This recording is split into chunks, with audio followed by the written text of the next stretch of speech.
ભોજન કરું છું. પોતે એવું વિચારતા જ નથી કે ભોજન કરનારો ભોગતા હું છું, તો એ મને લાગુ પડતું જ નથી. એમ તમે જેટલું તમે ચિંતન કરશો, એ ચિંતન કરશો, એ તમારું મન સૌથી વધારે દૂષિત થતું હોય તો ભોગ ભોગવવાથી નહીં, ભોગના વિચારો કરવાથી. આજનો મારો વિષય છે મોબાઈલ માટેનો. એક સૌથી મોટું આક્રમણ સોશિયલ મીડિયાના માધ્યમથી થાય છે. કોઈની ઇન્દ્રિયોને, કોઈના શરીરને એ તરફ દોડાવવું હોય તો પહેલા એનું મન દૂષિત કરો. અત્યારે સૌથી મોટું કાર્ય બ્રેન્ડ વોશ કરવાનું છે. કોઈને ધર્મ પરિવર્તન કરાવવું હોય તો તમારે શરૂઆતથી એની નજીક જવાનું, એની સાથે સારો વ્યવહાર કરવાનો, એની સાથે એના અંડરમાં કામ કરવાનું, એની સેવા કરવાનું. એમ કરતા કરતા એક પછી એક વાત, એક પછી એક વાત, એક પછી એક વાત, એક પછી એક વાત એને મુક્તિ જવાની. એને દિવસે દિવસે એ સામેવાળા વ્યક્તિ છે એના તરફની વાતોમાં એ દિવસે દિવસે બોળાતા જાય. પહેલા સૌથી પહેલા માઇન્ડની અંદર એ પેસવાનું કામ કરે. સૌથી મોટું, જેટલા સમજદાર બધા દેશ છે એને પહેલું કામ કર્યું કે કોઈના માઇન્ડની અંદર આ વાત ઘુસાડી દો.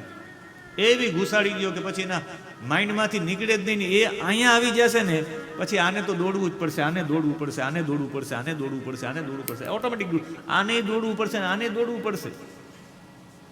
તમારા કાનમાં છેલ્લા 13 દિવસથી કૃષ્ણની વાતો પધરાવાય છે. તમારા પગ દોડતા નથી, તમારા હાથ દોડતા નથી, તમારી આંખ નથી દોડતી, તમારા કાન નથી દોડતા, તમારી જીહવા નથી દોડતી. સ્વાભાવિક છે. એટલે અહીંયા જ્યાં સુધી જીવ સતી કર્મણ્ય વિદ્યાયામ બંધ કર્માન્ય આત્મનઃ, કોઈ પણ શરીર વગેરે કર્મોમાં બંધાય ત્યારે જાય કે સૌથી પહેલા એનું મન છે એ વારંવાર વિચાર કરે, એટલે એ જ મન કર્મ કરવા વાળું બની જાય છે. એટલે તમે તમારા મનમાં સૌથી પહેલા તમે નિશ્ચય કરી લીધો છે કે હું આવી રીતે આ બધું કરીશ તો ખરા અર્થમાં મને ભગવાન મારા ઉપર રાજી થશે, મારા ઉપર આવું થશે. અને આખા જગત કર્મ બંધનમાંથી છુટકારા પામવા માટે 79મો શ્લોક, અતસ તદપવાદાર્થમ ભજ સર્વાત્મના હરિમ. ખરેખર આખું સમસ્ત જગત છે એ ભગવાનનું રૂપ જ છે. હરિનું ભજન કરો તો આ બધું થઈ જશે. અને એવું કહીને નારદજીએ પ્રાચીન બરહી પાસેથી જીવ અને ઈશ્વરનું ભાગવત મુખ્યો ભગવાન નારદો હંસયોર ગતિ 80મો શ્લોક, જીવ અને ઈશ્વર કોને કહેવાય એવું સમજાવીને અંતર ધ્યાન થઈ ગયા સિદ્ધ લોકમાં. નારદજીને તો બસ એટલું જ કામ કરવાનું હતું. અહીં પ્રચેતાઓની ચર્ચા આપણે કરી હતી, જેણે જળમાં ઉભા રહીને રુદ્ર ગીતનો જપ કરતા કરતા, તપસ્યા કરતા કરતા 10,000 વર્ષ વિતાવી દીધા સમુદ્રમાં. અને ગરુડ ઉપર બેસીને ભગવાન આવ્યા છે અને ભગવાને કહ્યું કે માગો, શું જોઈએ તમારે? અને ભગવાન એની 10,000 વર્ષ સુધી તપસ્યા કરી એટલે ભગવાન રાજી થઈ ગયા અને ભગવાને એને વરદાન આપ્યું. આ પ્રચેતાઓ 9મો શ્લોક, યોનું સ્મરતિ સંધ્યાયામ, 30મા અધ્યાયનો 9મો શ્લોક, યોનું સ્મરતિ સંધ્યાયામ યુષ્મા નનુદિનમ નરઃ તસ્ય ભાતૃષ્વ આત્મસામ્યમ તથા ભૂતેષુ સૌરદમ. દરરોજ સંધ્યા કાળે કોઈ તમારું સ્મરણ કરશે તો પોતાના ભાઈઓમાં જેવો પ્રેમ થશે, સગડા જીવ પ્રત્યે મિત્ર ભાવ થઈ જશે. કોઈ પણ પ્રચેતાઓનું સ્મરણ કરે, કોઈ પણ સાયંકાળે જો આ રુદ્ર ગીતનો પાઠ કરે અને પ્રચેતાઓનું સ્મરણ કરે તો ભાઈઓમાં પ્રેમ વધે, બધા જીવો પ્રત્યે પ્રેમ વધી જાય. અને પછી તો આદેશ આપ્યો ભગવાને પ્રસન્ન થયા કે માગો માગો. અમને કહ્યું કે બસ બીજું તો કંઈ નહીં. ભગવાને સામેથી કહ્યું કે તમે એક કામ કરો, લગ્ન કરી લ્યો. કે કોની સાથે? કે કંડુ નામના ઋષિ છે. 13મો શ્લોક, કંડો પ્રમલોચયા લબ્ધવા કન્યા કમલલોચના. એક દીકરી છે કંડુ ઋષિની. ઇન્દ્રએ એક અપ્સરા મોકલેલી હતી જેનું નામ છે પ્રમલોચા. એનાથી એક પુત્રી થઈ એને, એનું નામ હતું મારીશા. આ મારીશાને એ કન્યા સ્વર્ગલોકમાં, એનો સમય એવો સ્વર્ગલોકમાં જવું પડ્યું. દીકરીને મૂકીને પ્રમલોચા જતી રહી. પછી આ કંડુ ઋષિ કહે કે હું કેમ માને મોટી કરું? ત્યારે વૃક્ષોએ કહ્યું, જોજો, વૃક્ષોએ કહ્યું કે તમે અમારું પોષણ કર્યું છે ને અમને મોટા કર્યા છે, અમે તમારી દીકરીને મોટી કરશું. આ ભારતની સંસ્કૃતિ જોજો, વૃક્ષોએ દીકરીને મોટી કરી. એટલે વૃક્ષોની છાયામાં, વૃક્ષોને જોતા જોતા વૃક્ષો અને નીચે રહેતા લોકોએ એનું પાલન પોષણ કરીને મોટું કર્યું. ક્યારેક કોઈ આવીને એને જમવાનું આપી જાય ને કપડાં પહેરાવી જાય, નાની બાળકીને કોઈ એનું ધ્યાન રાખે ને ઉપર સુવડાવે. વૃક્ષ હશે, વૃક્ષની ઉપર એને સુવડાવી દે, પાછા નીચે લઈ આવીને બધી વ્યવસ્થા કરી દે. કોઈ એક વ્યક્તિ એક દિવસ ના આવતો, એક દિવસ આ વ્યક્તિ આવે, એક દિવસ આ વ્યક્તિ આવે. બધા કહે કે ભાઈ અમે નહીં, અમે તો આ વૃક્ષને ભગવાન માનીએ છીએ. તું ભગવાનની દીકરી છે, વૃક્ષ નીચે મોટી થઈ, તારા પિતાજીએ અમારી પર ખૂબ કૃપા કરી. એમ બધા સેવા કરી શકતા, બધા વૃક્ષ દ્વારા, એમ વૃક્ષ દ્વારા મોટી થઈ. એમ કોઈ યશ ન લીધો કે ના મેં મોટી કરી. અત્યારે જેવી રીતે અહીંયા અન્નક્ષેત્ર ચાલે છે, તો એ અન્નક્ષેત્ર ચલાવવાને આપણે કહીએ કે ભાઈ તમે ચલાવો કે ના ના ભગવાન ચલાવે છે, ભગવાનને યશ આપ્યો. એમ બધા વૃક્ષોને યશ આપ્યો, એટલે વૃક્ષો દ્વારા એ મોટી થઈ. દિવસે દિવસે મોટી થઈ. ચંદ્રમાએ દયાવશ આવી અને અમૃત વર્ષીની તર્જની આંગળી આપીને એને 14મો શ્લોક, શુત ક્ષામાયા મુખે રાજા સોમ પિયુષ વર્ષિણી. ચંદ્રમાએ એને તર્જની આંગળી આપી અને એના મુખમાં આંગળી આપીને અમૃત વર્ષિણી આંગળી આપીને એને બધું તૃપ્તિ થઈ ગઈ. એટલે ચંદ્રમાએ એવી બધી ઔષધિઓ, એ જ્યાં રહેતી હતી જે દીકરી મારીશા, ત્યાં આજુબાજુમાં ઔષધિ, ચંદ્રમાએ ઔષધિ ઉપર એવો પ્રકાશ, એકાદી ઔષધિ આરોગી લે તો પછી ભૂખ ન લાગે, તરસ ન લાગે. હમણાં અમે બદ્રીનાથમાં ગયા હતા. બદ્રીનાથમાં સરસ્વતી નદીના કિનારા ઉપર એક ગુફા છે, એકદમ ઊંડી ગુફા છે. અને એ ઊંડી ગુફામાં અમે તો સરસ્વતીના દર્શન કરવા ગયા હતા ને એક મહાત્માજી અંદર બેઠા હતા. અમારું ધ્યાન પડી ગયું કાંઈ તો મહાત્માજી છે. અમે આમ એ તો અંદર ગુફામાં હતા. અમે કીધું પ્રણામ મહારાજજી, આ શકતે હે અંદર? તો એનો મૂડ સારો હશે કે આ જઈએ. અમે અંદર તો આખા શરીરમાં ભસ્મ લગાડી નથી. અત્યારે તો એ હોય એ એવું કહેતા હતા કે હું તો 12 માસ અહીંયા આવું, ઠંડી પડે તો અહીંયા જોઉં. અને આમ હતા દિવ્ય. થોડીક ચર્ચા કરી અમે એમાં, એક થોડીક ઉપનિષદની ને એવી ચર્ચાઓ કરી, રાજી થયા. વેદ મંત્રનો એક મેં અર્થ કર્યો. પછી મેં કીધું સ્વામીજી એક પૂછી શકું આપને? મેં કીધું આપसे एक मेरा एक अनुरोध है, एक विनंती है, एक निवेदन है, यदि अनुमति दे तो पूछो आपसे कुछ. यहाँ भोजन पानी का क्या होता है? कि भोजन में करता ही नहीं. अरे मैं कह ना हो कि पानी भी नहीं पीता, ये सरस्वती को देख लेता हूँ ऐसे बाहर निकल. जो भी कहीं कहीं છે મને બતાવ્યું. कुछ है? नहीं.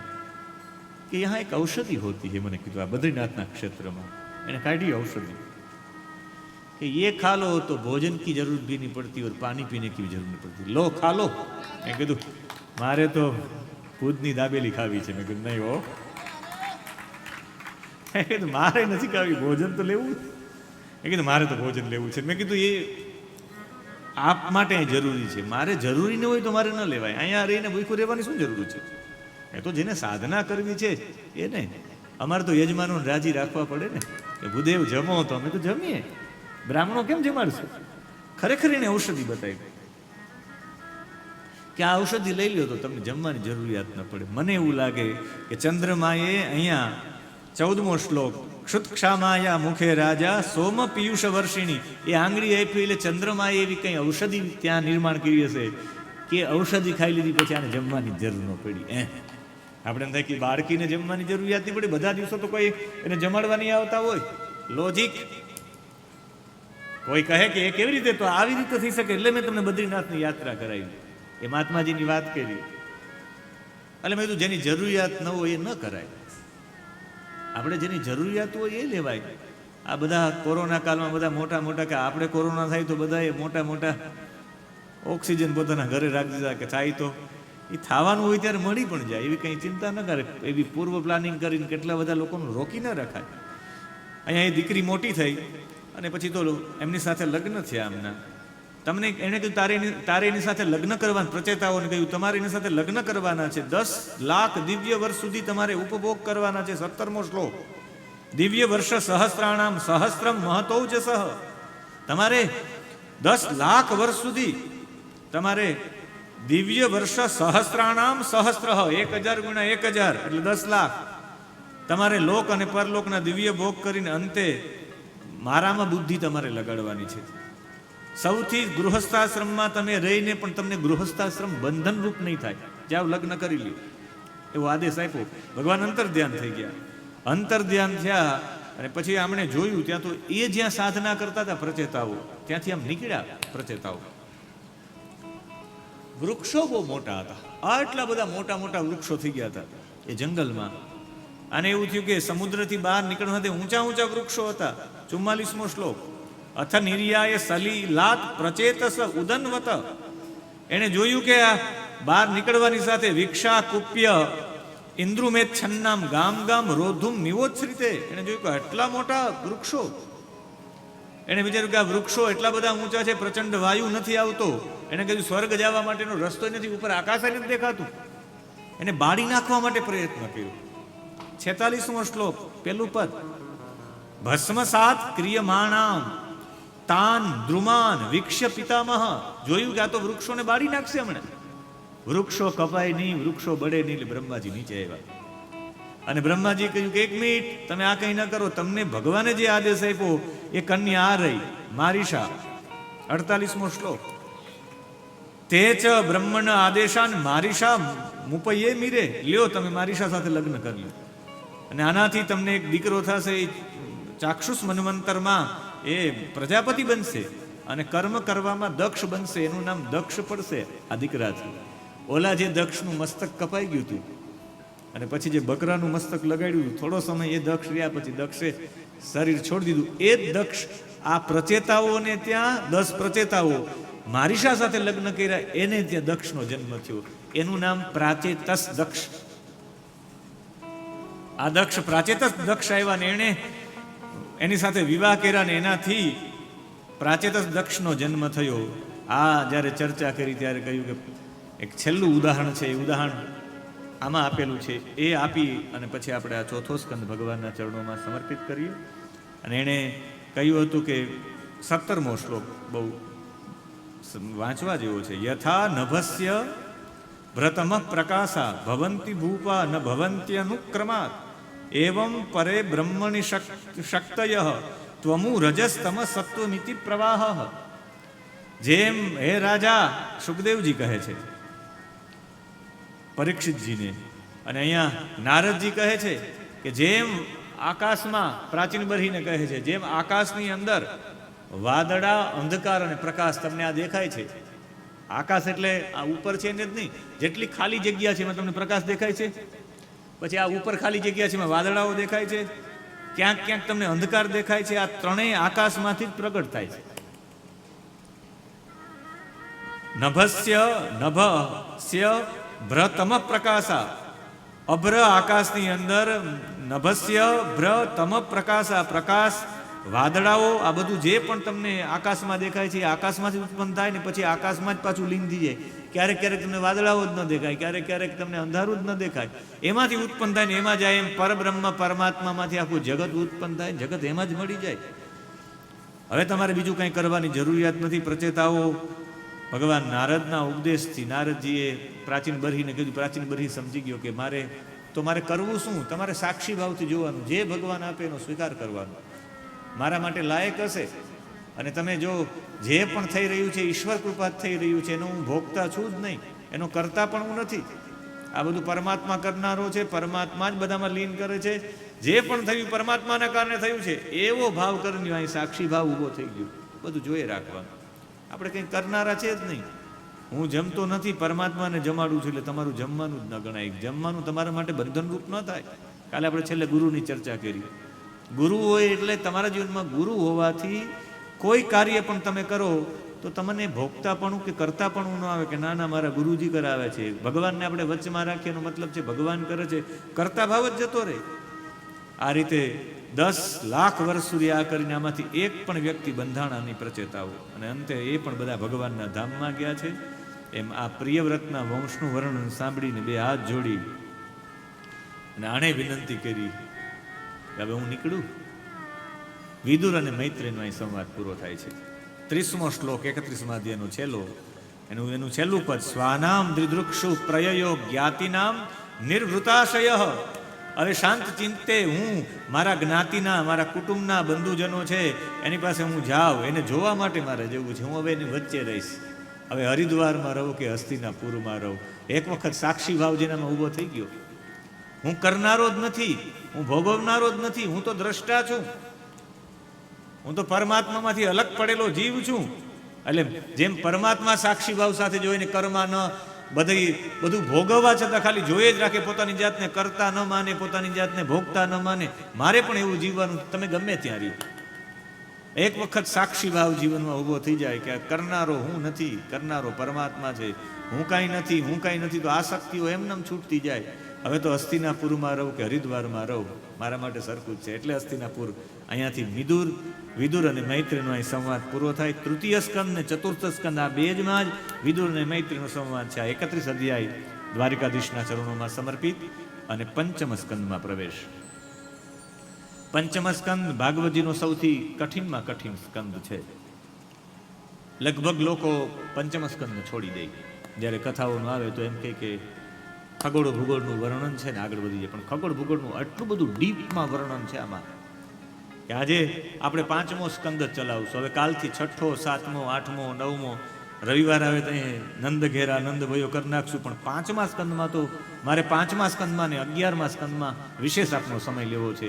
એટલે આજ કદાચ તમને કંટાળો આવે, આજ તમને થોડોક ભાર લાગે તો એ થોડોક સહન કરી લેજો. પણ પંચમ સ્કંદ પાછો આવો વિશદ રીતના જોઈ નહીં શકાય.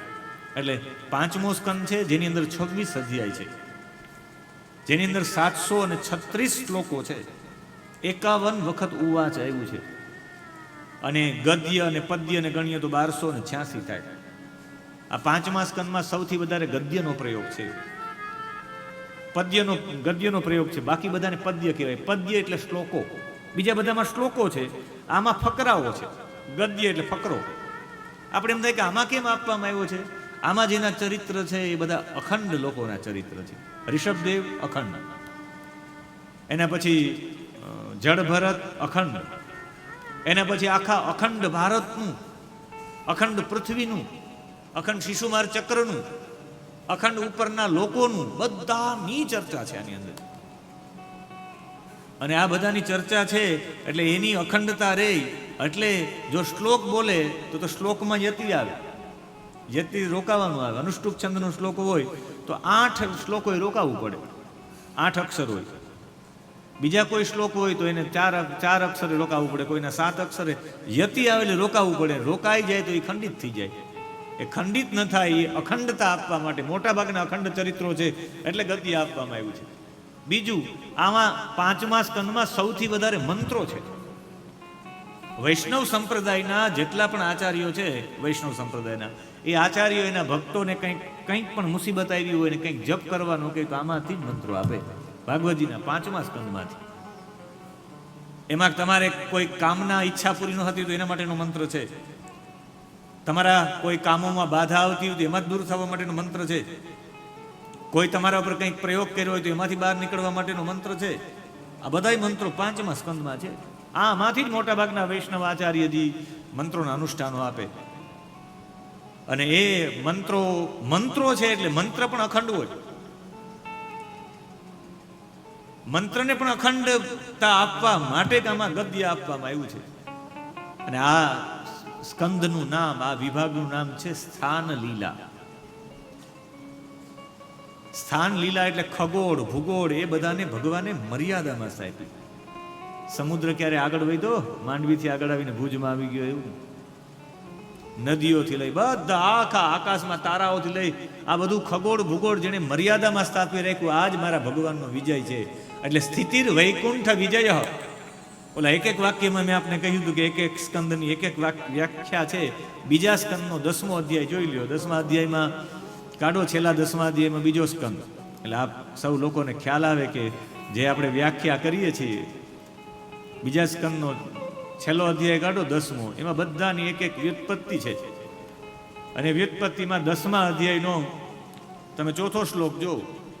બીજો સ્કંદ એનો 10મો અધ્યાય એનો 4થો શ્લોક, એમાં સ્થિતિર વૈકુંઠ વિજય પોષણમ તદ અનુગ્રહ મન્વંતરાણી સદ્ધર્મ ઉતય કર્મ વાસના. એમાં સ્થિતિર વૈકુંઠ વિજય આનું લક્ષણ છે 5મા સ્કંદ. સ્થિતિ લીલા કોને કહેવાય? વૈકુંઠ વિજય. વૈકુંઠ એટલે જેને વિકુંઠ નામનું ધામ બનાવ્યું ને એમાં રહેવા વાળા વૈકુંઠ એટલે ભગવાન. મારા ભગવાનનો વિજય છે એ જ વૈકુંઠ. ભગવાનનો વિજય છે એનું નામ સ્થિતિ. અને ભગવાનનો વિજય શું છે? આ બધાને મર્યાદામાં રાખ્યા. એક પણ આગળ પાછળ ન જાય, ઋતુઓ એમને ફરે નહીં, આકાશમાં તારાઓ ન ફરે, આકાશની આખી બધી ખગોળ ભૂગોળ બધું વન મેન આર્મી એકલા ચલાવે છે. એ હાજર લીધા વિના રે ભુજમાં ને આખા ભારતનું શાસન કરે એની જેમ થાય. ભૂતથી ક્યાંય જાય નહીં અને ઘરમાં બેઠા બેઠા, અત્યારે લોકો નહીં આખા દેશનો વહીવટ કરતા હોય ઘરમાં બેઠા બેઠા મોબાઈલ ઉપર. આપણે તો ખાલી એક દેશમાં વહીવટ કે 10-12 દેશમાં કરી શકે, આખા જગતનું ઘરમાં બેઠા બેઠા એના વૈકુંઠમાં બેઠા બેઠા બધું બધાને કહી દે કે આમાં આમાં આનાથી વધારે કરવાનું નહીં, કોઈ કરે નહીં. આ મારા પ્રભુનો વિજય છે, એનું નામ છે સ્થિતિ.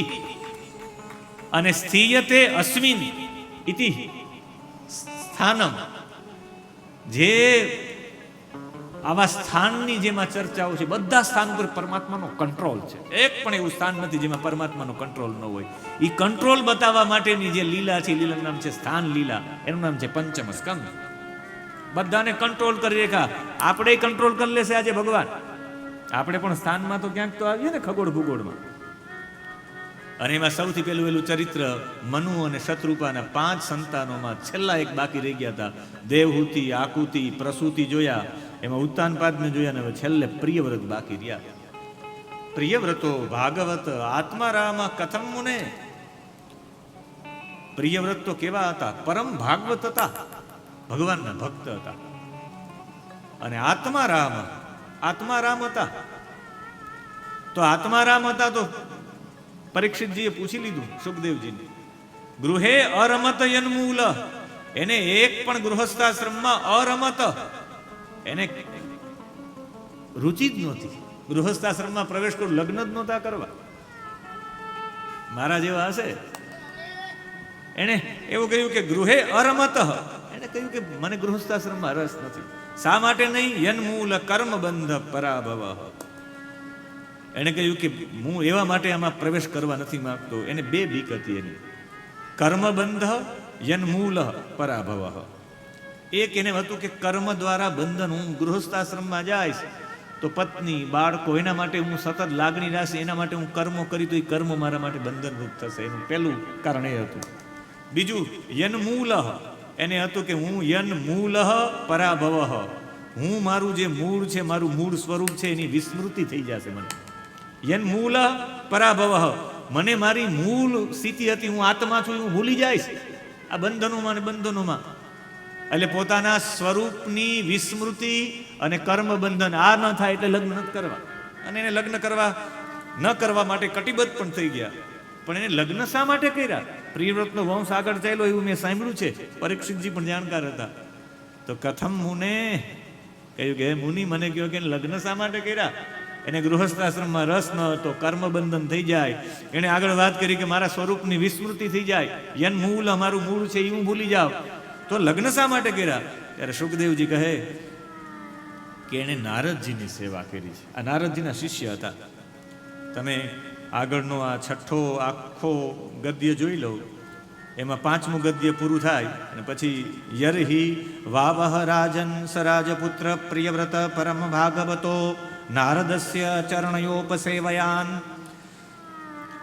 આણે નારદજીની સેવા કરી. નારદસ્ય ચરણ ઉપસેવયાન જસ અવગત પરમાર્થ સતત્વો. નારદજીના ચરણોની સેવા કરતા કરતા એને તત્વનો બોધ થઈ ગયો હતો. સહજપણે પરમાત્મા તત્વનો બોધ થઈ ગયો હતો. મહાપુરુષોની, કોઈ એવા પુરુષોની સેવા કરી લ્યો.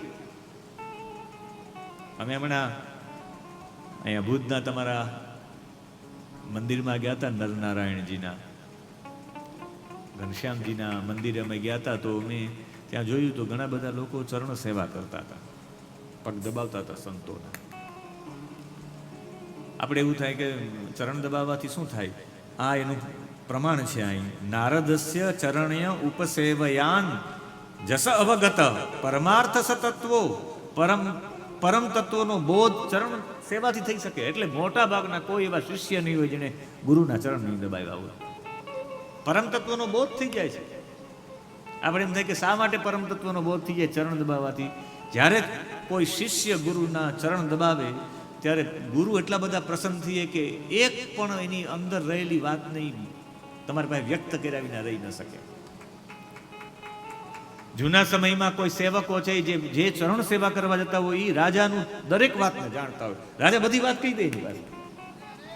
જેની ચરણ સેવા કરવાથી જે પ્રસન્નતા પ્રાપ્ત થાય છે, એ પ્રસન્નતાને રોકીને ક્યારે એ એક પણ વાત ગુપ્ત ન રાખી શકે. એટલે પત્નીઓએ પતિઓના ચરણ દબાવવા જોઈએ કે એક પણ વાત એનાથી છુપી રાખી જ ન શકે. શિષ્યોએ પણ ગુરુની સેવા કરવી જોઈએ, એક પણ વાત બાકી રાખી જ ન શકે. આટલી બધી પ્રસન્નતા. એટલે મને એવું લાગે કે મારી માં મહાલક્ષ્મી નારાયણની રોજ માટે સેવા કરે. નારાયણ એક વાત બાકી, સૃષ્ટિ કેમ ઉત્પન્ન થાય, એનું પોષણ કેમ થાય, આનો સંહાર કેવો, લક્ષ્મીજી બધું જાણતા હતા. ચરણ સેવાથી, ચરણ સેવાની મહત્તા છે. જ્યોતિષની દ્રષ્ટિએ તમારા ગ્રહોમાં જો તમારો સૂર્ય નબળો હોય, ચરણ સેવા કરવાથી સૂર્ય પણ પ્રબળ થઈ જાય. એનાથી વિશેષ કોઈ કે ચરણ સેવા શું થાય, આખા શરીરની ઉર્જા પગના તળિયામાં હોય છે. તમારા શરીરમાંથી ઉર્જા નીકળે પરસેવાના રૂપમાં. જેને અતિ શરીરમાં ઉર્જાવાન વ્યક્તિ હોય એના ચરણ હોય, એ ચરણમાંથી ઉર્જાઓ નીકળે ને મોટે ભાગે ગરમી પગના તળિયામાં જ નીકળે. ચપ્પલો જોજો તમારા ગરમીવાળા થઈ જાય. એટલે મને એવું લાગે કે ભરતજીએ રામજીની પાદુકા એટલે લીધી કે તમારી ઉર્જાઓ આવી જાય. માણસની ઉર્જા નીકળવાના 11મા સ્કંદમાં 12 સ્થાનો બતાવ્યા છે. 11મા સ્કંદમાં આવશે 12 સ્થાનોથી ઉર્જા નીકળે. અને એ ઉર્જા કેવી કેવી રીતે નીકળે એના પણ પ્રમાણો બતાવ્યા છે. એમાં સૌથી વધારે ઉર્જા 2 સ્થાનોથી નીકળે, એક પગના તળિયામાંથી ને એક હાથના તળિયામાંથી. એટલે આમ કરો ને, કરો તો ખરા 1 મિનિટ માટે. કેટલા ગરમ થયા જોવો તો ખરા આ ઉર્જા. એમ પગના તળિયા પણ, તમે પગના તળિયામાં જ માખણ ઘસો આમ સેજ, માથું ઉતરી જાય, તાવ જતો રહે. પગના તળિયા. ચરણ સેવયાન, ચરણ ઉપસેવયાન, એને ચરણોની સેવા કરી છે. અને ચરણોની સેવા કરતા પરમ તત્વનો બોધ થઈ ગયો, દીક્ષા પણ આપી દીધી. અને સ્વયંભૂ મનુને ચિંતા થઈ કે મારો દીકરો શું કરશે. સતત એ અખંડ સમાધિ યોગમાં જતા રહેતા. અને એ સમાધિ યોગમાં જતા રહેતા ત્યારે એમને ચિંતા થઈ. ત્યારે એક વખત પરમાર્થ તત્વને એ બોધ થઈ ગયો હતો. એટલે ઉપરથી આત્મવિદ્યાનો ઉપદેશ આપી અને નારદજીને એક વખત સમજાવવા નારદજી ને બ્રહ્માજી બંને સાથે આવ્યા. આકાશમાંથી બ્રહ્માજી પધાર્યા. અને બ્રહ્માજી પધાર્યા એટલે પ્રિયવ્રતે નમસ્કાર કર્યા મંદ સ્મિત સાથે. અને જ્યારે નમસ્કાર કર્યા ત્યારે બ્રહ્માજીએ એને બોધ આપ્યો છે. 9 શ્લોકોમાં છે. 11મા શ્લોકથી લઈ બ્રહ્માજી બોલ્યા છે, 11મા શ્લોકથી લઈ 19 શ્લોક સુધી. અને આ બોધની અંદર એને સમજાવવામાં આવ્યો છે કે અરે બધાને આવવું પડે. અરે અહીંયા જન્મ લઈને તમે મુક્ત રહી શકો, ગૃહસ્થાશ્રમમાં પણ મુક્ત રહી શકો. બંધન છે મનથી બંધન થાય છે. તમારા મનને ન લગાડો તો તમે ગૃહસ્થાશ્રમમાં હોવા છતાં પણ તમે મુક્ત છો. અને ગૃહસ્થાશ્રમને છોડીને જાઓ ને મન લગાડો, હાલો હાલો હાલો તપુ કરવા જવા છે, તપુ કરવા જવા છે એમ કરીને ગિરનાર બેસો ને પછી ચિંતા કરો કે બધા ત્યાં બધા આઈસ્ક્રીમ ખાતા હોય તો ગિરનાર ઉપર રહેવું તમારા માટે યોગ્ય નથી. એના કરતાં ભુજમાં કથામાં બેસીને પણ જો તમે બધાથી 3 કલાક માટે મુક્ત થઈ શકતા હોય તો આ તમારા માટે મોટું તપ છે. અહીંયા બેસીને તમે કરી શકતા હોય તો. શ્લોક છે 16મો. મુક્તો પિતાવદ બિભ્રુયાત સ્વદેહમ આરબ્ધ અશ્નન અભિમાન શૂન્ય. ખરા અર્થમાં પ્રારબ્ધને ભોગવવા માટે મુક્ત પામેલો પુરુષ પણ પ્રારબ્ધને ભોગવવા માટે ભગવાનની ઈચ્છા અનુસાર શરીર ધારણ કરીને આ બધા સંસ્કારોને વહન કરે છે. ગૃહસ્થાશ્રમ એક સંસ્કાર છે. આશ્રમાદ આશ્રમમ ગચ્છે. એક આશ્રમથી બીજા આશ્રમમાં જવું જોઈએ. સીધો કૂદકો મારવા જાવ એક પગથિયું છોડીને તો શું હાલત થાય, પગ ભાંગી જાય. એટલે એક પછી એક જાવ તો સમજી શકો બ્રહ્મચર્યાશ્રમ આટલું બધું જબરદસ્ત પાડો 1 થી 25 વર્ષ સુધી, કે પછી ગૃહસ્થાશ્રમમાં તમારી સ્થિતિ એવી થઈ જાય કે તમે ગૃહસ્થાશ્રમમાં જોવ આમ હોવ પણ એમાં તમે આસક્ત ન થાવ. એટલે વાનપ્રસ્થ તમારે લેવું ન પડે, વાનપ્રસ્થ આવી જાય. વાનપ્રસ્થમાં બધા માટે જગત માટે સેવા કરતા કરતા તમારે સંન્યાસ લેવો ન પડે, સંન્યાસ આવી જાય ઓટોમેટિક. આખી વ્યવસ્થા છે આ. અને અમને સમજાવ્યા, કહ્યું કે ભગવાને કહ્યું કે મારો આદેશ છે. એટલે આમ બે આમ માથું જોડી ને નમસ્કાર કર્યા. વિમુક્ત સંઘ પ્રકૃતિમ ભજસ્વ. નિસંગ થઈને પોતાના આત્મ સ્વરૂપમાં તું સ્થિત થઈ જાય. નમ્રતાપૂર્વક એને માથું નમાવી દીધું છે. 20મું ગદ્ય એનું છેલ્લું પદ. શિરોધરો બાઢમ ઇતિ સબહુમાનમ ઉવાહ. એણે કહ્યું બાઢમ, હા ભલે એમ કરીશ, તો હવે છોકરી પણ ગોતી દેવી પડે ને. અને એ માટે એમણે એક વિશ્વકર્માની પુત્રી બરહિષ્મતી એમનું નામ, અને એ 24મું ગદ્ય, અને એમાં ભાવયામ બભુવ કન્યાંચ યવિયસીમ ઉર્જસ્વતીમ નામ, ઉર્જસ્વતી સાથે લગ્ન કરી નાખ્યા. એનાથી 10 પુત્રો થયા. 10 પુત્રોના નામ છે અહીંયા: આગ્નિદ્ર, ઇદ્મજિહ્વ, યજ્ઞબાહુ, મહાવીર, વિષ્ણુ રેતા, ધૃતપૃષ્ઠ, સવન, મેધાતિથિ, વિતિહોત્ર અને કવિ. આ 10 દીકરાઓથી એક દીકરી થઈ ઉર્જસ્વતી. ઉર્જસ્વતી નામની દીકરી થઈ. આ બરહિષ્મતી સાથે પ્રજાપતેર વિશ્વકર્મણ ઉપયમે બરહિષ્મતી નામ, વિશ્વકર્માની પુત્રી બરહિષ્મતી સાથે લગ્ન થયા. 10 પુત્ર થયા અને એક પુત્રી થઈ. એમાં પુત્રીનું નામ ઉર્જસ્વતી હતું. એ ઉર્જસ્વતી થઈને 10 પુત્ર થયા. એમાં 3 સંન્યાસી બન્યા. 26મું ગદ્ય: તસ્મિન્નું હવા ઉપશમશીલાહ પરમર્ષય સકલ જીવનિકાયા વાસસસ્ય ભગવતો વાસુદેવસ્ય ભીતાનામ શરણભૂતસ્ય શ્રીમદ ચરણારવિંદઃ. આ બધા ભગવાનના ચરણમાં લાગેલા હતા. એમાં ખાસ કરીને 3. 26મું: એતેષામ કવીર, મહાવીર, સવન ઇતિ ત્રય આસન ઉર્ધ્વ રેતસ. ઉર્ધ્વ રેતસ વાળા 3 લોકો થયા. સંન્યાસી બેના કવિ, મહાવીર અને સવન નૈષ્ઠિક બ્રહ્મચારી હતા. અને અંતે પારમહંસ્ય મેવાશ્રમમ અભજન. એને પરમહંસોનો ધર્મ એટલે સંન્યાસ લઈ લીધો. આ સંન્યાસની પરંપરા ત્યારથી આવી છે. સંન્યાસ ગ્રહણ કરી લીધો. જેના પિતાજી જેવા વિચાર કરે ને એવા જ વિચારોના દીકરામાં આવે. તમારો દીકરો બગડે તો સમજવાનું કે મારામાં ક્યાંક ખોટ હતી, મેં નબળા વિચાર કર્યા, દીકરો આવો બગડ્યો છે. એ તો તમે તમારા વિચારોને દબાવી રાખો, તમારા દીકરામાં પ્રગટ થાય. એનું પ્રત્યક્ષ ઉદાહરણ છે જમદગ્નિ. 2 ચરુ રુચિકે બનાવ્યા હતા, એક ક્ષત્રિયનો ને એક બ્રાહ્મણનો. બદલાવી નાખ્યો સત્યવતી. એની માને આપી દીધો બ્રાહ્મણનો ચરુ. ચરુ એટલે ખીર. અને પોતે ક્ષત્રિયનો આરેગ લીધા. ને પછી જ્યારે સત્યવતીને કહ્યું કે તારો દીકરો ક્ષત્રિય જેવો થશે, આણે કહ્યું સાધનાથી, ભજનથી, તપથી હું બધું કરી નાખી. જમદગ્નિનો જન્મ થયો તો ફેરવવાનો પ્રયત્ન બહુ કર્યો. જમદગ્નિના બધી વાતોને દબાવવામાં આવી તો પરશુરામમાં ઉત્પન્ન થઈ ક્ષત્રિય જેવી. તો ગમે ત્યાં નીકળે.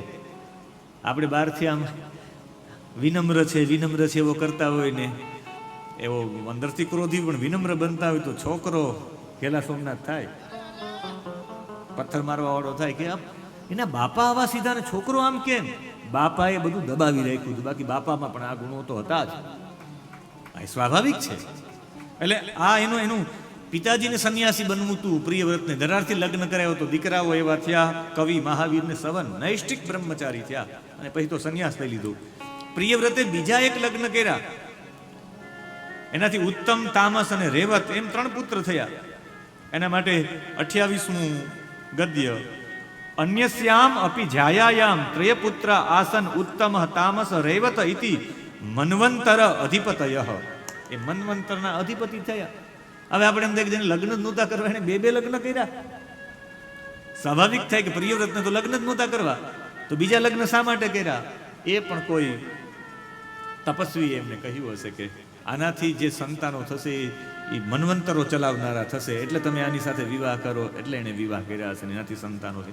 કારણ કે યોગ્ય વ્યક્તિ હતા એટલે યોગ્ય કન્યાઓ અર્પણ કરી.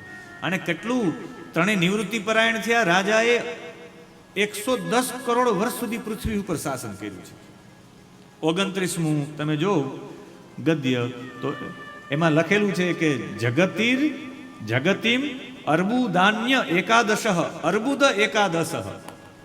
અર્બુદ એટલે અરબ. એકાદશ 110 કરોડ એટલે 11 અરબ થાય. 11 અરબ વર્ષ સુધી એને રાજ્ય કર્યું. આપણે એમ થાય કે એવું બધું રાજ્ય થાય? હા, થાય. 110 કરોડ વર્ષ સુધી આનું રાજ્ય રહેશે પ્રિયવ્રતનું. પ્રિયવ્રતના નામનો અર્થ થાય પ્રિયમ એવમ વ્રતમ યસ્ય. જેને લોકોનું પ્રિય કરવું એવું જેને વ્રત લીધેલું છે એનું નામ છે પ્રિયવ્રત. વ્રતમ એવમ પ્રિયમ યસ્ય. જેને વ્રત જ પ્રિય છે, પોતાનું વ્રત તોડવા માંગતા જ નહોતા, જગતને કંઈક આપવા જ માંગતા હતા. જ્યાં સુધી તમે જ્યાં સુધી ઉપગ્રહો જોશો ત્યાં સુધી એનું રાજ્ય રહેશે. રાજ્ય રહેશે એટલે એ જીવતો હતો ને રાજ્ય કર્યું એમ નહીં. આજે હું આપણે એક કહેવા માંગુ કે જ્યાં સુધી ભારત ભારતની ચર્ચા થશે, આઝાદીની ચર્ચા થશે, ત્યાં સુધી ચંદ્રશેખર આઝાદ, ભગતસિંહ આપણે યાદ નહીં આવે? કેટલા વર્ષના થયા? એમણે 7 દ્વીપનું પહેલું વહેલું કોઈ સંશોધન કર્યું હોય, 7 દ્વીપ શોધ્યા હોય તો પ્રિયવ્રત. પ્રિયવ્રતને એવું થયું કે મારે મારા રાજ્યમાં અંધારું થવું જ ન જોઈએ. અંધારું કેમ થાય? સૌથી પહેલા ઉપગ્રહો છોડવા વાળો કોઈ વ્યક્તિ હોય તો આ વ્યક્તિ છે. ઉપગ્રહો બનાવીને છોડ્યા, એના રાજ્યમાં અંધારું જ નહીં. અહીંયા આપણે લાઈટો કરવી પડે, લાઈટો જ ન કરવી પડે, એને ઉપર જ મોટી લાઈટો કરી નાખી. એને કહ્યું કે મારે તો પેલા સૂર્યની પાછળ, સૂર્ય જેમ જાય આમ અસ્તાચળમાં, તો સૂર્યની પાછળ ગયા. અને એ જેમ જેમ સૂર્ય જાય એમ એની પાછળ જાય તો એને આખી પૃથ્વીની પરિક્રમા કરી લીધી. 1 વાર નહીં, 7 વાર. જ્યાં જ્યાં રથ દોડાયું. કોઈ એમ કહે કે સૌથી મોટા પ્રવાસી કોણ, તો મને વાસ્કો દી ગામા ને બધા નામ આપતા હોય ત્યારે મને 2 નામ આપવાની ઈચ્છા થાય. એક અગસ્ત્ય ઋષિ ને એક પ્રિયવ્રત રાજા. અને આખી પૃથ્વીની પરિક્રમા કરી. પૃથ્વીની દરેક બાબતોને જોઈ એને. પછી વિચાર્યું કે એટલી મોટી પૃથ્વી છે, આમાં ઘણા બધા સ્થાનો એવા છે કે જ્યાં કોઈ રહેતું જ નથી. આ પશુ પક્ષીઓ, આ બધા જંગલોને બરાબર રાખી શકે એના માટે ત્યાં કોઈ મનુષ્ય સૃષ્ટિ થવી જોઈએ. અને એને 7 દ્વીપ શોધનારો પહેલો વહેલો વ્યક્તિ આ હતો. 32મો તમે આખું ગદ્ય લઈ લ્યો. જંબુ, પ્લક્ષ, શાલ્મલી, કુશ, ક્રોંચ, શાક, પુષ્કર, સંજ્ઞાસ તેષામ પરિમાણમ પૂર્વસ્માત ઉત્તરો યથાસંગ દ્વિગુણ માનેન બહિ સમંતત ઉપક્લુપ્તાહ. અને જંબુ દ્વીપ, લક્ષ દ્વીપ, શાલ્મલી, કુશ, ક્રોંચ, શાક, પુષ્કર, આ બધા દ્વીપો એને શોધ્યા. આપણે એમ થાય કે આ બધા દ્વીપો હશે, આજે પણ છે. જંબુ દ્વીપ એટલે બીજો કોઈ દ્વીપ નહીં, યુરેશિયા. યુરેશિયા એટલે જંબુ દ્વીપ. હું તમને પ્રૂફ કરી આપું. મારી પાસે અહીં નથી, બાકી નકશો તમને બતાવે. મારી પાસે બધા ફોટાઓ છે. કોઈને આના વિશે જાણકારી જાણવી હોય તો સંદીપભાઈને મળી લઈ. એ આવે તો હું તમને, અહીંયા સ્ક્રીન નથી, બાકી હું તમને બતાવે તો આખો ફોટો. તો એ આખા ફોટામાં કયા કયા દેશ ક્યાં જૂના સમયમાં હતા એનું આખું ચિત્ર છે. અત્યારે એ દેશ ક્યાં છે એનું પણ આખું ચિત્ર છે. જંબુ દ્વીપ એટલે યુરેશિયા, અને યુરેશિયા એટલે બીજો કોઈ દેશ નહીં, યુરોપ અને એશિયા, આ બે મળીને યુરેશિયા દેશ થતો. યુરોપના ઘણા બધા દેશો અને આપણા એશિયા ખંડના દેશો, આ બે ખંડ ભેગા થઈ અને જે ખંડ થાય એને જંબુ દ્વીપ કહેવામાં આવે. ત્યાં પ્રિયવ્રત ગયા હતા. એ જંબુ દ્વીપ પછી પ્લક્ષ દ્વીપ છે, અને પ્લક્ષ દ્વીપ એટલે એન્ટાર્કટિકા. પ્લક્ષ દ્વીપ એટલે જેને વિક્ટોરિયા લેન્ડ કહેવાય. ન્યુઝીલેન્ડ નો દક્ષિણ ભાગ, ન્યુઝીલેન્ડ ને બધું આવે, એ આખું લક્ષદ્વીપ છે. એના પછી શાલ્મલી દ્વીપ. શાલ્મલી દ્વીપ એટલે આજનો ગ્રીનલેન્ડ. ગ્રીનલેન્ડ એટલે જિદ્દાહ, મિતિસ્વા, પોર્ટ સુદાન, આ બધું સ્થાન, આ સ્થાન છે એ શાલ્મલી છે. એના પછી કુશદ્વીપ. કુશદ્વીપ એટલે દક્ષિણ અમેરિકા, કેનેડા, દક્ષિણ આફ્રિકા, દક્ષિણ અમેરિકા, એ આખો ભાગ છે એ બીજો કોઈ નથી, કુશદ્વીપ છે. એના પછી ક્રોંચ દ્વીપ. ક્રોંચ દ્વીપ અત્યારે શોધવા માટે જવું હોય તો ઉત્તર અમેરિકા.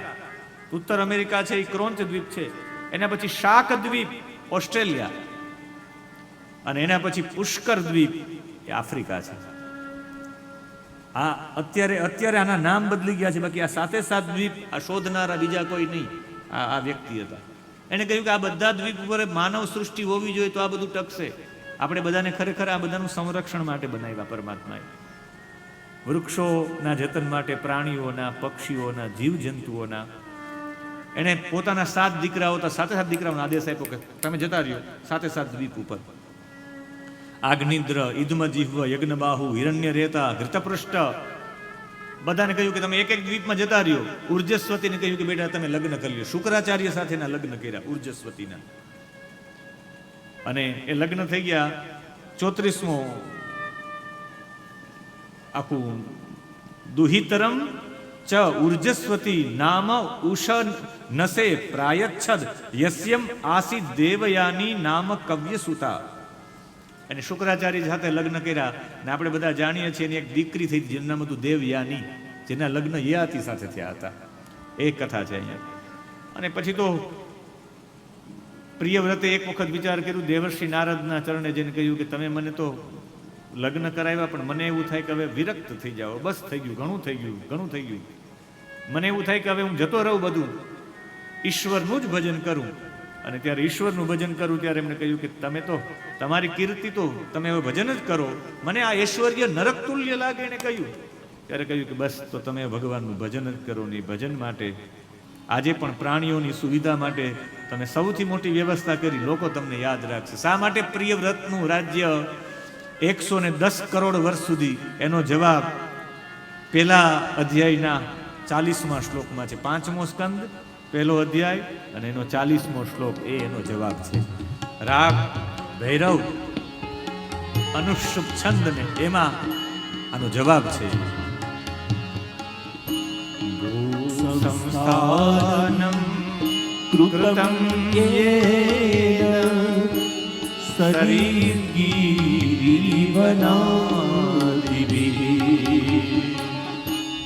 સંસ્થાનમ કૃતમ યેન શરીરગીરીવનાદિભિઃ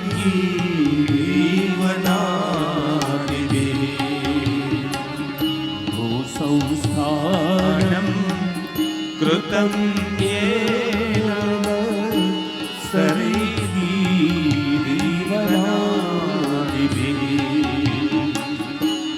સંસ્થાનમ કૃતમ યેન શરીરગીરીવનાદિભિઃ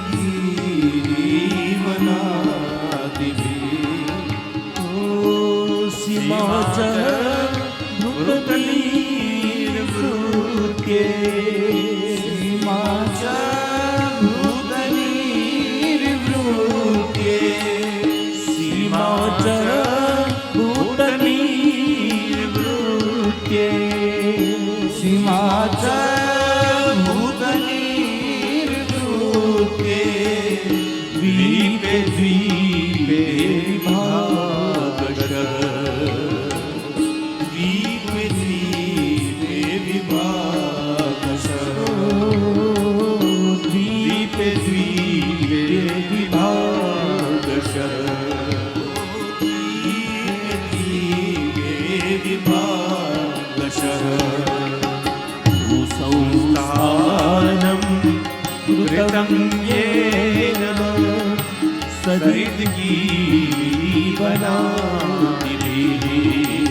મેસેજો આવે છે કે તમે રાગ ભૈરવ ને ભીમપલાસી ને કલાવતી ને ધાની ને શિવરંજની ને કમસે કમ મને રાગો પ્રત્યે પ્રેમ થવા માંડ્યો છે. મને તો ભૈરવ પ્રત્યે મને તો પ્રેમ થઈ ગયો. ભૈરવ રાગ જ એવો છે. ભૂ સંસ્થાનમ કૃતમ યેન, તમે તો પ્રાણીઓની સુવિધા માટે કેટલું કર્યું છે. આ ભૂ સંસ્થાનમ, આ કે જે ધરતી છે એ ધરતીને સંસ્થાનમ કૃતમ, તમે એક એક સંસ્થાનમ કર્યું છે, અલગ અલગ વિભાગ કરી નાખ્યા છે. સરીદ, ગીરી, વન આદિભિઃ, તમે નદીઓના વિભાગ કર્યા, તમે પર્વતોના વિભાગ કર્યા, તમે વનના વિભાગ કર્યા. સીમા ચ ભૂત નિર્વૃત્યે, તમે બધાની એક હદ નક્કી કરી, સીમા નક્કી કરી. દ્વીપે દ્વીપે વિભાગ હશે, એક એક દ્વીપમાં જઈને અલગ અલગ નદીઓ, અલગ અલગ પર્વતો, અલગ અલગ વનો, નદીઓને, વનોને, પર્વતોને અલગ અલગ નામ આપ્યા. હું કહું જ્યાં સુધી પર્વતો રહેશે ને નામ રહેશે ત્યાં સુધી પ્રિયવ્રતનું રાજ રહેશે. નદીઓના નામ પણ આપ્યા કે આ નદી આ કહેવાય, આ નદી આ કહેવાય, આ વન આ કહેવાય. દરેકની હદ નક્કી કરી કે અહીંયા સુધી છે એશિયા ખંડ, અહીં સુધી છે આ યુરેશિયા ખંડ. એને કહ્યું કે આ ખંડ છે આફ્રિકા ખંડ, આ દ્વીપનું નામ પ્લક્ષદ્વીપ, આનું નામ જંબુદ્વીપ. આ બધા નામ આપનારા પ્રિયવ્રત. અને ત્યારે આમને નારદજી કહ્યું તસ્ય હવા એતે શ્લોકાહ, 3 શ્લોકો નારદજી અહીંયા 2 શ્લોકો ગાયા છે. પ્રિયવ્રત, તમે જે કર્મો કર્યા છે ઈશ્વર સિવાય બીજું કોણ કરી શકે? લોકોની ઉક્તિ છે આના માટે. રાત્રિનો અંધકાર દૂર કર્યો છે. જેટલા પણ છે એ બધા અંધકાર દૂર કરનારા તમે છો, દ્વીપ શોધનારા તમે છો. હવે મને તમે કહો 110 કરોડ વર્ષ રાજ્ય થાય કે નહીં? જ્યાં સુધી પૃથ્વી રહેશે, પૃથ્વીનું અસ્તિત્વ રહેશે, જયંતિ તે સુકૃતિના આહાર સસિદ્ધા કવિશ્વરા, નાસ્તિ યેષામ યશકાય જરા મરણ જંભયમ. જ્યાં સુધી પૃથ્વી રહે ત્યાં સુધી એનું યશકાય યશરૂપી શરીર રહેશે. તમે ક્યારે સ્વ ગાંધીજી વાંચ્યું છે? સ્વ સુભાષચંદ્ર બોઝ વાંચ્યું છે? સ્વ વીર સાવરકર વાંચ્યું છે? એ આપણી વચ્ચે જીવિત જ છે. 150 વર્ષ, 200 વર્ષ, 300 વર્ષ, એમ જ્યાં સુધી દ્વીપો રહેશે, નદીઓના વિભાગ રહેશે, એની સીમા રહેશે, ત્યાં સુધી પ્રિયવ્રત રહેશે. આ એનો જવાબ છે. એટલે મેં તમને આ શ્લોક ગવડાવ્યો, 40મો શ્લોક. અને એ જ્યારે તમે હદ નક્કી કરી છે, એટલે નારદજીના પ્રેમી ભક્ત હતા, પાતાળ લોક, દેવલોક, મર્ત્યલોક, આ બધામાંથી એને આ બધું કર્યું, પણ બધું ઐશ્વર્ય એના માટે સામાન્ય. પ્રિયવ્રતને હવે તપસ્યામાં સંલગ્ન થઈ ગયા. અને એનો દીકરો જે મોટો હતો, અગ્નિધ્ર એનું નામ, એને કહ્યું કે હવે તમારે જંબુદ્વીપનું રાજ્ય કરવાનું છે. પુત્રને જંબુદ્વીપનું રાજ્ય આપી દીધું છે. અને પોતે જતા રહ્યા મંદરાચલની પહાડી ઉપર. આ જ્યારે જ્યારે પણ મોટા ભાગે મેં ભાગવતજીમાં અધ્યયન કર્યું છે, તો એમાં મંદરાચલ પર્વતની ચર્ચા આવી જ છે.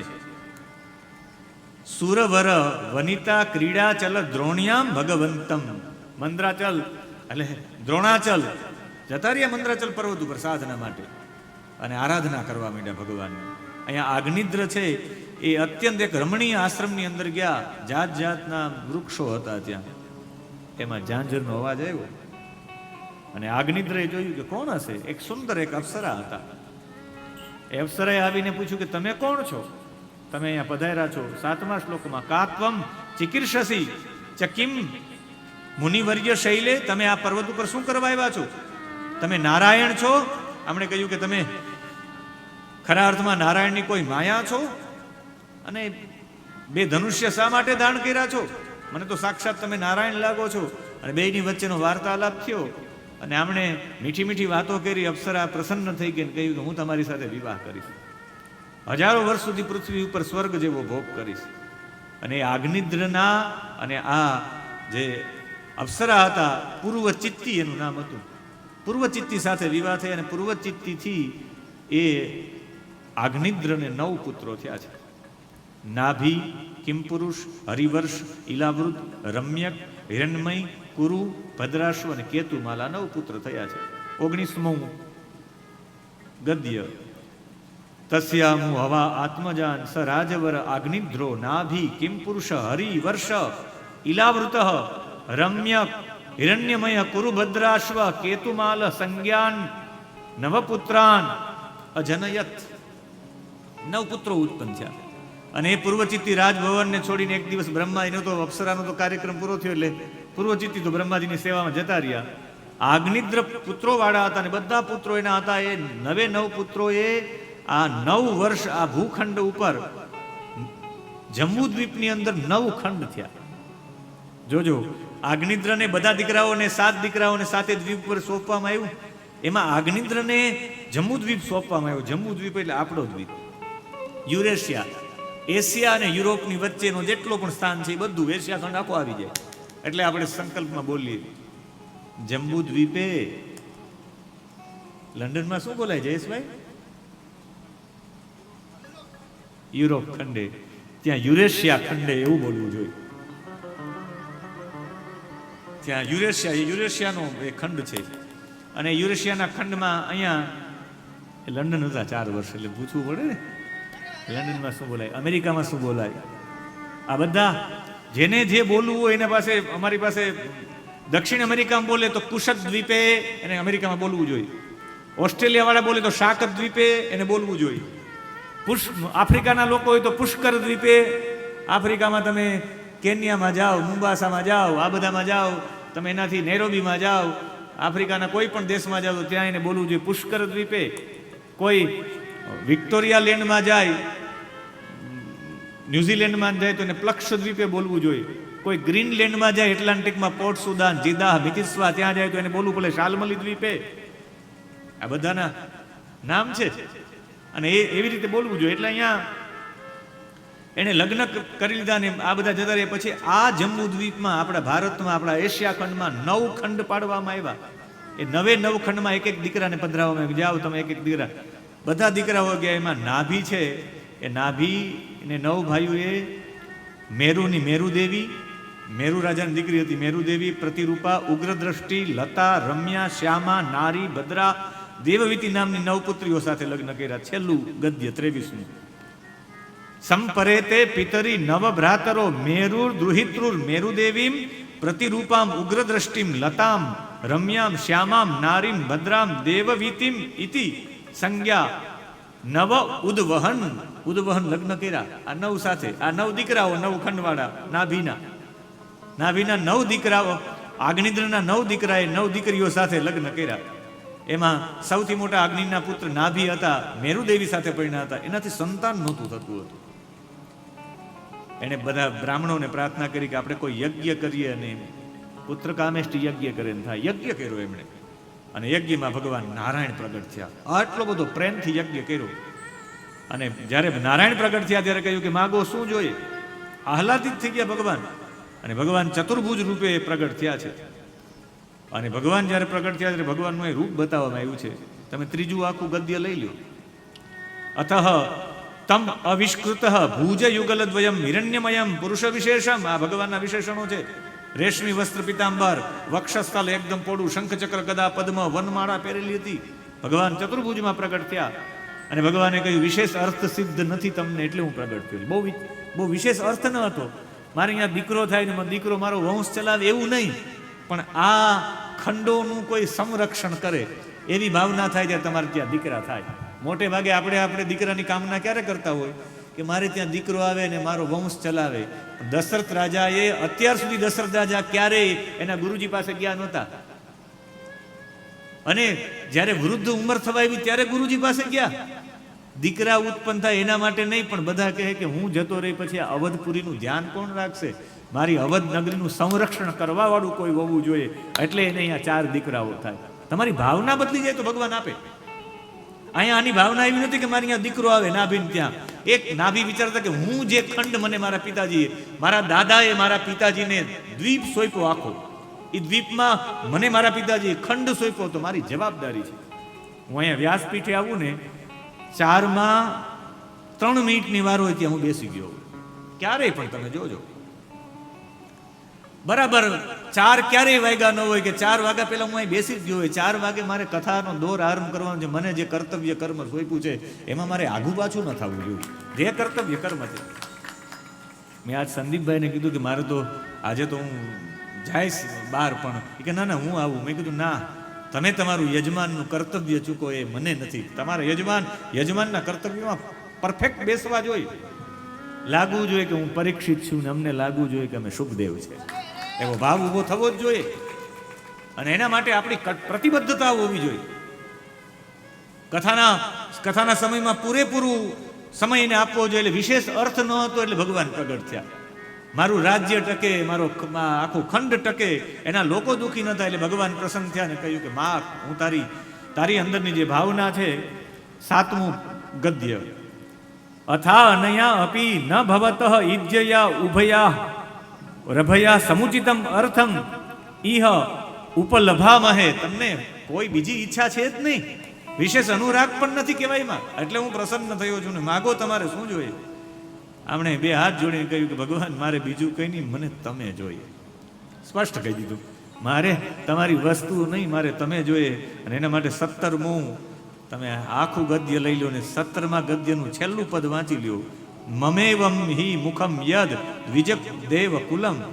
આણે કહ્યું કે ભગવાન મને તો તમે જોઈએ છે. તો ભગવાન કે હું કેમ? નાભીએ કહ્યું મને તમારા જેવો પુત્ર જોઈએ છે. ભગવાને કહ્યું મારા જેવો તો અદ્વિતીય બીજો કોઈ છે જ નહીં. બ્રાહ્મણોએ બધાએ મંત્રો બોલ્યા અને ત્યારે ભગવાન બોલ્યા. જોજો આ પદ છેલ્લું વાંચવા જેવું છે. બ્રહ્મવાદો ન મૃષા ભવિતુમ અરહતિ મમ એવ હિ મુખમ યદ દ્વિજ દેવકુલમ. બ્રાહ્મણો બોલ્યા છે એટલે બ્રાહ્મણોનું વાક્ય મિથ્યા નહીં જાય. હું જ તમારી અહીંયા દીકરો બનીને આવીશ. ભગવાન વચન એ બ્રાહ્મણોએ એટલા બધા મંત્ર બોલ્યા છે. અને મેરુ દેવીને ત્યાં જે દીકરા તરીકે જેને જન્મ લીધો, જન્મતાની સાથે એના ચરણની અંદર 4થો અધ્યાય, જેવા જેનો જન્મ થયો એની સાથે એના ચરણોની અંદર નિશાનીઓ હતી. અને બીજા કોઈ નહીં, વજ્ર અને અંકુશની નિશાની હતી. અને જ્યારે વજ્ર અને અંકુશની જોઈ છે અહીંયા ભગવત લક્ષણમ એવું કહી દીધું છે. આ ભગવાનના લક્ષણો છે, જેના ચરણમાં વ્રજ અને અંકુશ નિશાની હોય. આ ભગવાન જ છે. અને નાભી તો રાજી થઈ ગયો કે આહા, ભગવાન જ મારે ત્યાં આવ્યા છે. ભગવાનથી વધારે શ્રેષ્ઠ આ દુનિયામાં કોઈ છે જ નહીં. ભગવાન કેવી રીતે શ્રેષ્ઠ છે? જ્ઞાનેન ભાતિ ઇતિ, જે જ્ઞાનથી જ બધાને પ્રકાશિત કરી નાખે છે. ઋષેણ ઇતિ જ્ઞાનેન, ઋષેણ જ્ઞાનેન ભાતિ ઇતિ ઋષભ. આનું નામ ઋષભ પડશે. ઋષભનો મતલબ થાય શ્રેષ્ઠ. ભગવાન જ્ઞાનથી શ્રેષ્ઠ છે, નામ પાડી દીધું છે ઋષભ. અને અજનાબ ખંડમાં ખૂબ પાણી વરસાયું હતું. વરસાદ ન થતો ત્યારે ઋષભદેવ પાસે બધા ગયા. ઋષભદેવે સૌથી પહેલા કૃત્રિમ વરસાદ વરસાવનારું કોઈ હોય તો ઋષભદેવ છે. અત્યારે બધાને ખબર પડી, અમેરિકાને રશિયાને એને પ્રયોગશાળા બનાવીને ઉપરથી વરસાદ વરસાવવા માટેના રસાયણો છોડીને વાદળાઓ વરસે. પહેલો વહેલો કૃત્રિમ વરસાદ વરસાવનારા ઋષભદેવ છે. ઋષભદેવે વરસાદ વરસાવ્યો. એનું ત્રીજું તમે ગદ્ય જોઈ લ્યો તો એમાં સ્વવર્ષમ અજનાભમ તસ્ય રીન્દ્ર સ્પર્ધમાનો ભગવાન વર્ષે નવ વર્ષ તદ અવધાર્ય ભગવાન ઋષભા દેવો યોગેશ્વર પ્રહસ્યાત્મ આત્મયોગ માયા સ્વવર્ષમ અજનાભમ નાભાભ્યમ અવર્ષત. નામાભ્ય વર્ષત. એને વરસાદ વરસાવ્યો આખા ખંડમાં. ગદગદ વાણીથી અત્યંત બધા સુખી થયા. ઋષભદેવને રાષ્ટ્રથી ખૂબ પ્રેમ હતો. અહીંયા 5મા ગદ્યમાં છે, મેરુદેવ્યા વિશાલાયામ પ્રસન્ન નિપુણેન તપસા સમાધિ યોગેન નર નારાયણાખ્યમ ભગવંતમ વાસુદેવમ ઉપાસીન કાલેન તન મહિમાનમ અવાપ. એને એવું થયું કે હવે બહુ આ બધું સાચું છે. એની પત્ની મેરુદેવીને લઈને બદ્રિકાશ્રમ જતા રહ્યા. આવ્યું છે નર નારાયણાખ્યમ, નર અને નારાયણનું યજન કરવા માટે, સમાધિ લગાવવા માટે જતા રહ્યા છે. ઉદાર કર્મો એટલા બધા હતા ઋષભદેવના. અહીંયા નાભી અને મેરુદેવી એ બંને વિચાર્યું કે હવે આપણે અહીંયા દીકરો આવો થઈ ગયો હોય તો નાભીએ વિચાર્યું કે હવે દીકરો સારો થઈ ગયો તો આપણે બદ્રીનાથ જતું રહેવાય. અને દીકરાઓ સારા ઉત્પન્ન સંભાળનારા થઈ જાય એટલે બદ્રીનાથ ન જાવ તો કંઈ નહીં, પણ બદ્રીનાથની માળા લઈ લેવી જોઈએ. ક્યાંય ઘરથી બહાર ન ભાગે, ભગવાનના તો થઈ જ જવું જોઈએ. તમારો દીકરો કેપેબલ થઈ ગયો, ધંધો કરે છે, સંદીપભાઈ ટોટલી રીતે બધું સંભાળ લેતા હોય તો પછી ભૂલજી દાદાએ આ જ કરવું જોઈએ. ભજન ભજન ભજન ભજન, બધી વાત નહીં. આ 1 મહિનાનું એનું અનુષ્ઠાન છે, આ એનું જ ભજન છે. કથાના રૂપમાં ભજન એટલે ભજન કરવું જોઈએ. એટલે મેરુદેવી અને નાભી બંને બદ્રિકાશ્રમ જતા રહ્યા. ત્યાં જઈને નર નારાયણની ઉપાસના કરવા માંડ્યા. નાભીના ઉદાર કર્મનું આચરણનું વર્ણન કરતા કરતા લોકો થાકી જતા. અને આણે પાઠશાળામાં અધ્યયન કર્યું તો ઋષભદેવે. પાઠશાળાના વિદ્યાર્થી હતા. શ્રી કૃષ્ણ સંસ્કૃત પાઠશાળા, બેટ દ્વારિકા, સુખપુર પાઠશાળા. હા, અધ્યયન કરવા ગયા હતા, જેનું પ્રમાણ છે તમે 8મા ગદ્યમાં જો. અતઃ ભગવાન ઋષભદેવ સ્વવર્ષમ કર્મક્ષેત્રમ અનુમન્યમાન પ્રદર્શિત ગુરુકુલ વાસો લબ્ધ. ગુરુકુલમાં રહ્યા. પાઠશાળા ઘણું બધું શીખવાડી દે. અમારે આશીષભાઈ કહેતા હોય કે એ પાઠશાળામાં ભણેલો છે, એટલે એ ઘણું બધું શીખેલો છે. તમે એને મીઠી મારવા જાઓ તો એને તો ખબર પડી જાય કે આ મીઠી જ મારે છે. પાઠશાળાના વિદ્યાર્થી એને રસોઈ આવડતી હોય, એને કપડાં ધોવાના આવડતા હોય, બધું આવડતું હોય. કોઈ એવું કાર્ય બાકી ન હોય જેને હોસ્ટેલમાં ન આવડે. હું તો એવું કહું કે પાઠશાળા માની કૂંક છે, મોટા ભાગનું શીખી જવાય. જે વર્ગમાં ન શીખી શકે ગર્ભમાં શીખી શકે ને, એમ આહા હોસ્ટેલ છે ઘણું બધું શીખવાડતી. બાળકોને હોસ્ટેલમાં ભણાવવા જ જોઈએ, પરિપક્વ થાય બાળકો. ઘરે મારો લાલો લાલો લાલો લાલો, પછી